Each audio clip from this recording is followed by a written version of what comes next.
ಇದು ಫೌಂಡೇಶನ್ ಅಂತ. ಈ ಫೌಂಡೇಶನ್ ಬಂದು ಎಲ್ಲ KVKಗಳಲ್ಲೂ ಮತ್ತು ಕೃಷಿ ಕಾಲೇಜುಗಳಲ್ಲಿ ಎಂಟಮಾಲಜಿಸ್ಟ್ಗಳಿರ್ತಾರೆ ಅಂಥ ಕಡೆ ಹೋಗಿ, ಮತ್ತು GKVKಯಲ್ಲಿ ಎಲ್ಲ ಕಡೆನೂ ಸಿಗತ್ತೆ. ಅಂದರೆ ಜೇನು ಕೃಷಿ ವಿಭಾಗ, ಆ ವಿಭಾಗದಲ್ಲಿ ಹೋಗಿ ಕೇಳಿದಾಗ ಇಂಥ ಒಂದು ಫೌಂಡೇಶನ್ ಸಿಗತ್ತೆ.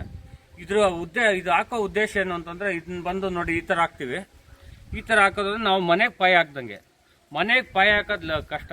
ಪಾಯ ಹಾಕಿದ್ಮೇಲೆ ಗೋಡೆ ಬೇಗ ಕಟ್ಬೋದು. ಆ ಗೋಡೆ ಹಾಕಬೇಕು ಅಂದರೆ ಇದರಲ್ಲಿ ನೋಡ್ರಿ ಹೋಲ್ಸ್ ಇರ್ತದಲ್ಲ, ಈ ಹೋಲ್ಸಲ್ಲಿ ಪಟ್ ಅಂತ ಗೂಡು ಕಟ್ಕೊಂಡು ಬಂದ್ಬಿಡುತ್ತೆ. ಮತ್ತು 2 ತಿಂಗಳಿಗೆಲ್ಲ ನಮಗೆ ಹನಿ ಬರೋ ಥರ ಒಂದು ಅನುಕೂಲ ಆಗುತ್ತೆ ಈ ಫೌಂಡೇಶನ್ ಶೀಟ್ ಹಾಕೋದ್ರಿಂದ. ತುಂಬ ಉಪಯೋಗ ಇದೆ. ಇದು ತುಂಬ ಜನಕ್ಕೆ ಗೊತ್ತಿರಲ್ಲ ಈ ಫೌಂಡೇಶನ್ ಶೀಟ್ ಹಾಕೋದು. ಮತ್ತು ಇನ್ನೊಂದೇನು ಅಂತಂದರೆ, ನಾವು ಪ್ರತಿಯೊಂದು ಸರಿನೂ ಇದನ್ನು ಪೂರ್ತಿ ಹಾಳು ಮಾಡಬಾರ್ದು.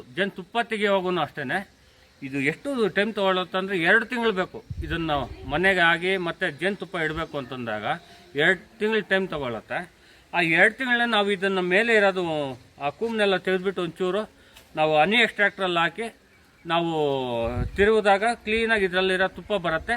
ಮತ್ತು 15-20 ದಿನದಲ್ಲಿ ಮತ್ತೆ ತುಪ್ಪ ಬರುತ್ತೆ. ಮೇಯ್ನ್ ಅದು ಇದರ ಉದ್ದೇಶ, ಅದು ಇದರ ಅನುಕೂಲನೂ ಇದು. ನಾವು ಬರೀ ಇದು ಫೌಂಡೇಶನ್ ಶೀಟ್ ಹಾಕಲಿಲ್ಲ ಅಂದ್ರೂ ಹೆಂಗೆ ಕಟ್ಕೊಂಡು ಹೋಗುತ್ತೆ. ಅವಾಗ ನಾವು ಹನಿ ಎಕ್ಸ್ಟ್ರಾಕ್ಟ್ರಲ್ಲಿ ತೆಗಿಯೋದಕ್ಕೂ ಬರಲ್ಲ. ಆ ಫೌಂಡೇಶನ್ ಶೀಟ್ ಅಂದರೆ ಇದನ್ನು ನೋಡ್ರಿ, ಈ ಥರ ಜಿಗ್ಜಾಗ್ ಟೈಪ್ ಮೆಚ್ಚಬೇಕು. ಈ ಥರ ಇದೆಯಲ್ಲ, ಇದನ್ನು ಹರ್ಕೊಂಬಿಟ್ಟು ಒಂದು ಈ ಕಡೆ ಒಂದು ಈ ಕಡೆ, ಒಂದು ಈ ಕಡೆ ಒಂದು ಈ ಕಡೆ, ಅಂದರೆ ಒಂದು ಬಿಟ್ಟು ಲೇಯರ್ ಈ ಥರ ಮೆಚ್ಚೋದ್ರಿಂದ ಕ್ಲೀನಾಗಿ ಕೂತ್ಕೋತದೆ.